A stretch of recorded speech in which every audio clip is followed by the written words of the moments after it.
I really just want to give you a broad overview of the Melbourne JD. And one of the things we'd like to point out that we're quite proud of is our international rankings. So we are consistently ranked as the #1 law school, not only in Australia, but also into, #1 law school in Australia, and also the top Australian law school in the world rankings. So that reflects, I think, the breadth of teaching and learning experience and research calibre, as well as the quality, the reputation and the diversity within our student cohort. Don't really need to sell this as hard to North American applicants, because you're more familiar with this idea of postgraduate study.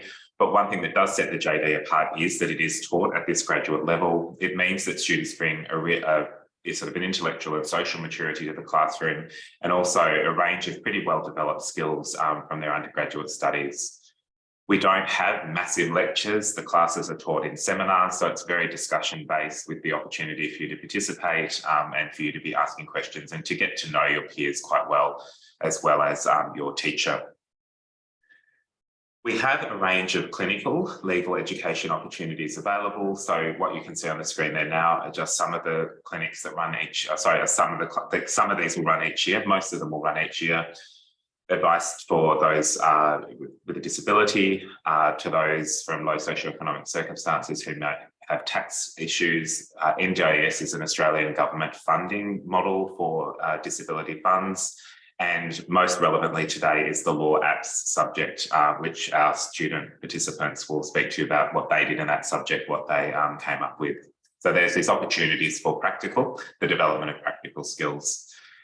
In addition to this, we offer a range of internships. So with the clinical education, this is typically happening at the law school, either with real clients, meeting with clients and interviewing them, or some of the clinics will work with an organisation. So for example, the Sustainability Business Clinic each year works with one environmental startup company. So it's advice but run out of the law school. Whereas the internship program, we have very strong links with the institutions, organisations listed on that slide there. Students go into those organisations and work with the employees of those places. We have a very, very large number of elective subjects. So more than 35 elective subjects were offered in 2022, the same number again this year. And in addition to this, you also have an option of taking 2 master's level subjects. We have over 100 master's subjects offered. Not all of them are available to JD students. Some you really need some professional practice experience behind. Some of them clash with the JD assessment schedule, but a considerable number of those master's subjects are also available to you in addition to the 35 JD elective subjects.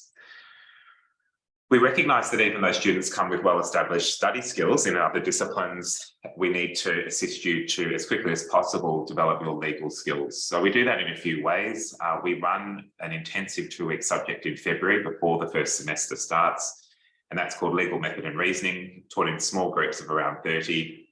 It's low stakes, and by that I mean it's assessed on a pass-fail basis. So it's really about skills development, but also getting you to form a social connection with that opportunity to sort of meet people in a smaller environment. And our students frequently report that sort of the group they form in LMR, that sort of carries them through, supports them through the rest of the degree. So that's the first thing, a structured subject embedded within the curriculum. But then we also have a range of other support services. So the Skills Centre runs a series of workshops. Study skills for law, how do you read legal texts, how might that differ to other types of reading you're used to doing in your undergraduate studies. Note-taking for law, particularly noting that almost all law exams will be open book. So they're really useful ways of sort of skilling up quite quickly. Students sometimes say, oh, it's yet another thing to do.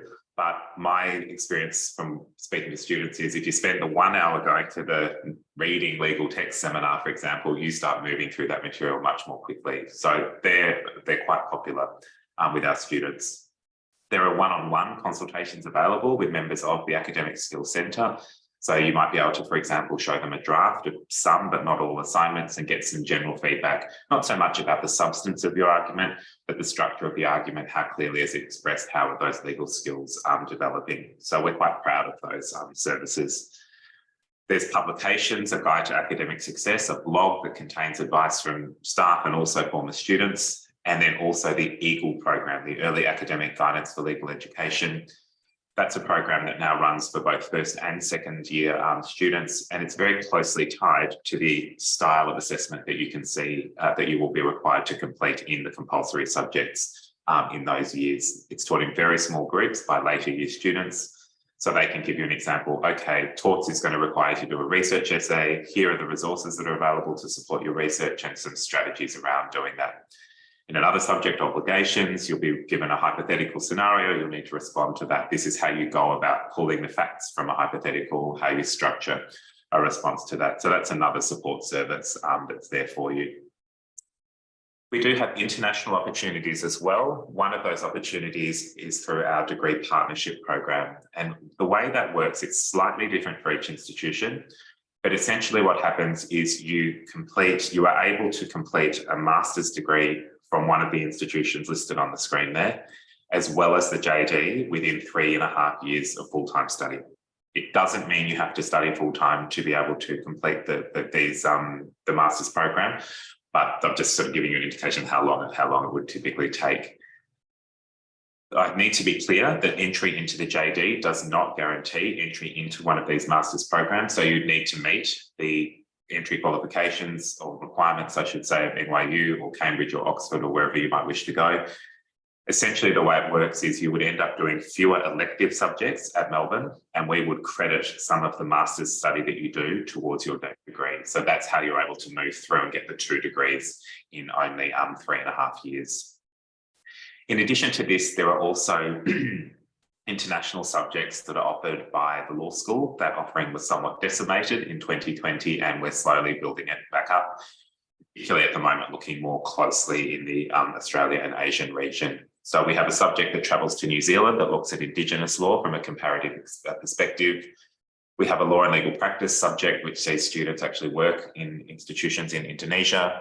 We have the Centre for Transnational Legal Studies, which is an initiative of Georgetown University, but a lot of prominent universities have all come together, and so you'll be taught by people around the world in London. We have a subject that's running for the first time this year, new technology law, that runs out of Singapore, and an access to justice on country, again, looking at Indigenous law issues in Australia. So that's just like instead of taking, I don't know, tax law or whatever you might take for an elective, you can take one of these. It's just an elective subject. In addition to this, it is possible to go on exchange. So we have strong relationships with institutions around the world. And we do actually find that sometimes our international students use the exchange program to go back to their home and actually study at, I believe you're all Canadian, so at a Canadian institution, for example. And so some students have taken advantage of that, knowing that they want to go back and work in Canada to get some Canadian law subjects under their belt. Typically, under exchange, you would be away for 6 months. You study pursuant to all of the rules of that exchange institution, and again, you just get the credit transferred towards or across to your Melbourne JD.